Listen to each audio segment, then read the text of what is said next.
وہ دور سے نشانہ باندھ کر اس مہارت سے نیزہ یا خنجر پھینکتا تھا کہ اس کا نشانہ کم بھی خطا ہوتا تھا۔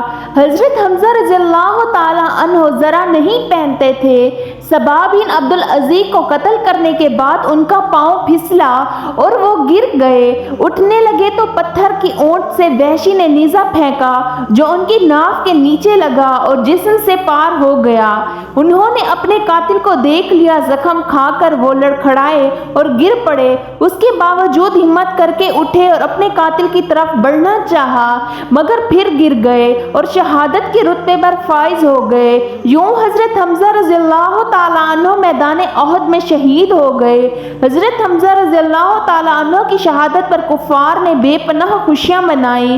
ہندا نے حضرت حمزہ رضی اللہ تعالیٰ عنہ کی لاش کا مسئلہ کیا، ناک اور کان کاٹ لیے اور پیٹ چاک کر کے جگر اور کلیجہ نکال لیا۔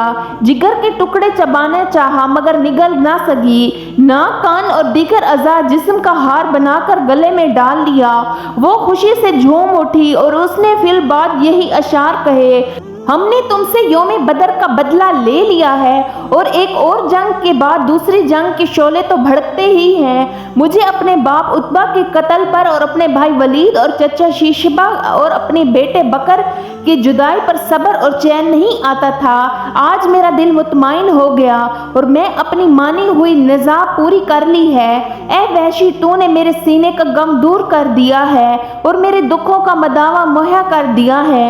وحشی کے احسان کا شکر ساری عمر کے لیے میرے اوپر واجب ہو گیا ہے جو میں ہمیشہ ادا کرتی رہوں گی، یہاں تک کہ میرے بیٹے کی ہڈیاں قبر میں گھل سڑ گئی ہوں گی۔ ہندا بنت عتبہ کے اشعار کا جواب اس کے ہم نامی صحابہ حضرت ہند بن اساسہ بن عباد رضی اللہ تعالی عنہ نے دیا، جن کا ذکر ابن ہشام نے بھی اپنی تاریخ میں کیا ہے۔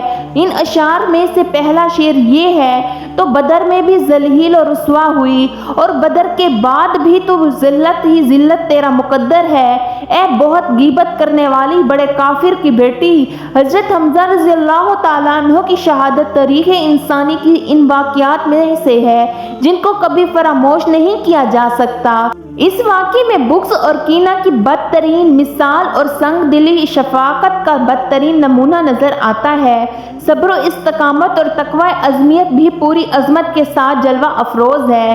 جنگ کے بعد جب حضور نبی کریم صلی اللہ علیہ وسلم نے اپنے پیارے چچا کی لاش کے ٹکڑے میدان میں بکھرے ہوئے دیکھے تو آپ کی آنکھوں میں آنسو آ گئے۔ پھرتے غم سے آپ ایسے بے قرار ہوئے کہ تمام صحابہ بھی رونے لگے۔ آپ نے اپنے شہید چچا کی لاش سے مخاطب ہو کر فرمایا: اللہ کی رحمت تمہارے اوپر سایہ فگن ہو، تم رشتہ داروں کا بہت خیال رکھتے تھے، ہر کار کیرک میں سبقت لے جاتے تھے۔ اگر مجھے پھوپھو حضرت صفیہ رضی اللہ تعالی عنہا کے غم و رنج کا خیال نہ ہوتا تو میں تمہارے جسم کے ٹکڑے یوں ہی میدان میں چھوڑ دیتا تاکہ انہیں درندے پرندے کھائیں اور تم قیامت کے دن انہی کے پیٹ سے اٹھائے جاؤ۔ اللہ کی قسم، میں تمہارے بدلے میں کفار کی 70 آدمیوں کا مسئلہ کروں گا۔ حضور نبی کریم صلی اللہ علیہ وسلم کے اس ارادے پر اللہ تبارک تعالیٰ کی طرف سے آپ کو وحی کے ذریعے تذکیر کی گئی اور قرآن مجید کی سورۃ خلق کی آیت نمبر 126 میں اللہ تبارک تعالیٰ نے ارشاد فرمایا: اور اگر تم سزا دو تو ویسی ہی سزا دو جیسی تمہیں اذیت پہنچائی گئی، اور اگر تم صبر کرو تو بلا شبہ صبر کرنے والوں کے لیے صبر ہی اچھا ہے۔ اور تم صبر کرو اور تمہارا صبر کرنا اور خاص اللہ ہی کی توفیق سے ہے۔ پیارے دوستو، ابن کثیر اور امام القرطبی نے اپنی تفسیروں میں ان آیات کی شان و نزول اس واقعے کو بیان کیا ہے کہ اس حکم ربانی کے بعد آپ نے یہ ارادہ ترک کر دیا اور قسم کا کفارہ ادا فرمایا۔ نہ صرف یہ بلکہ آپ نے مسئلے سے سختی کے ساتھ منع فرما دیا اور حکم ہوا کہ مسئلہ یعنی لاش کے ٹکڑے کرنا ہرگز جائز نہیں۔ حتیٰ کہ بولا کے کتے بکا بھی ہو۔ حضور نبی کریم صلی اللہ علیہ وسلم کا دل سخت غمگین تھا۔ اس موقع پر اللہ تعالیٰ نے صبر کی بھی تلقین کی اور آپ کے زخموں پر مرہم بھی رکھا۔ آپ نے ارشاد فرمایا، مجھے حضرت جبریل علیہ السلام نے خوشخبری سنائی ہے کہ حمزہ بن عبد المطلب رضی اللہ تعالیٰ عنہ کو 7ویں آسمان پر اور جنت الفردوس میں اسد اللہ وسط الرسول لکھ دیا گیا ہے۔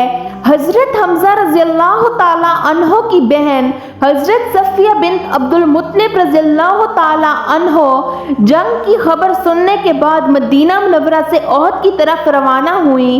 جب حضور صلی اللہ علیہ وسلم کو پتہ چلا تو آپ صلی اللہ علیہ وسلم نے حضرت صفیہ کے بیٹے حضرت زبیر رضی اللہ تعالیٰ عنہ کو حکم دیا کہ وہ انہیں میدان جنگ سے دور ہی روک لیں اور انہیں مدینہ واپس لے جائیں، کیونکہ اگر وہ اپنے بھائی کے مسلح شدہ لاش کو دیکھیں گی تو صبر کا بندھن ٹوٹ جائے گا۔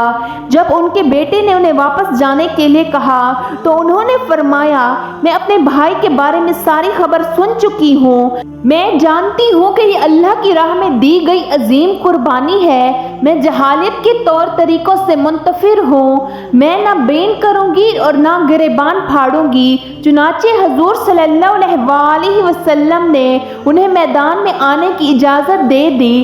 جب عزیز بھائی کے جسم کے ٹکڑے بکھرے ہوئے دیکھے تو آنکھوں کا اشکا سیل رواں جاری ہو گیا، مگر زبان سے انا للہ و انا الیہ راجعون کے الفاظ ہی بار بار نکلے۔ پھر اللہ تعالیٰ سے التجا کی، اے اللہ، یہ قربانی تیری راہ میں دی گئی ہے، تو اسے قبول فرما۔ اس کے بعد حضرت صفیہ رضی اللہ تعالیٰ عنہا حضور نبی کریم صلی اللہ علیہ وسلم کے حکم سے واپس مدینہ چلی گئیں۔ حضرت حمزہ رضی اللہ تعالیٰ عنہ کے جسم کے ٹکڑوں کو جمع کیا گیا اور کفن پہنا کر جنازے کے لیے صفوں کے سامنے رکھ دیا گیا۔ حضرت صفیہ رضی اللہ تعالیٰ عنہ نے جاتے ہوئے اپنے بیٹے زبیر کو 2-4 چادریں دے دی تھیں اور فرمایا کہ یہ اپنے ماموں کو ان میں دفنا دینا۔ حضرت زبیر نے دیکھا کہ ایک انصاری صحابہ شہید ہو گئے تھے جس کے جسم پر معمولی کپڑے تھے۔ انہوں نے ایک چادر میں اپنے ماموں کو کفن دیا اور دوسری چادر میں انصاری صحابہ کو کفن پہنا دیا۔ ایک روایت کے مطابق سب شہداء کا جنازہ ایک ساتھ ہی پڑھا گیا، جبکہ ایک دوسری روایت میں بیان کیا گیا ہے کہ حضور پاک صلی اللہ علیہ وسلم سے پہلے حضرت حمزہ رضی اللہ تعالیٰ عنہ کا جنازہ پڑھایا، پھر ہر شہید کو باری باری لایا جاتا اور حضرت حمزہ رضی اللہ تعالیٰ عنہ کے سامنے رکھ دیا جاتا اور ان کا نماز جنازہ حضور پاک صلی اللہ علیہ وسلم کی اقتداء میں پڑھائی جاتی۔ اسی طرح حضرت حمزہ رضی اللہ تعالیٰ عنہ کا جنازہ 70 مرتبہ پڑھایا گیا۔ صحابہ کرام رضی اللہ تعالیٰ عنہ کو اجتماعی قبروں میں دفن کیا گیا، جبکہ حضرت حمزہ رضی اللہ تعالیٰ عنہ کو ان کے بھانجے عبداللہ بن حشش رضی اللہ تعالیٰ عنہ کے ساتھ ایک ہی قبر میں دفن کیا گیا۔ بعض روایات میں آتا ہے کہ حضرت مصعب بن عمیر رضی اللہ تعالیٰ عنہ بھی ان کے ساتھ ہی دفن کیے گئے تھے۔ پیارے دوستو، اللہ تعالیٰ سے دعا ہے کہ اللہ تعالیٰ ہمیں اپنے پیارے حبیب حضور پاک صلی اللہ علیہ وسلم کے بتائے ہوئے رستے پر چلنے کی توفیق عطا فرمائے اور اللہ تعالیٰ ہمیں 5 وقت کی نماز پڑھنے کی توفیق عطا فرمائے۔ آمین ثم آمین یا رب العالمین۔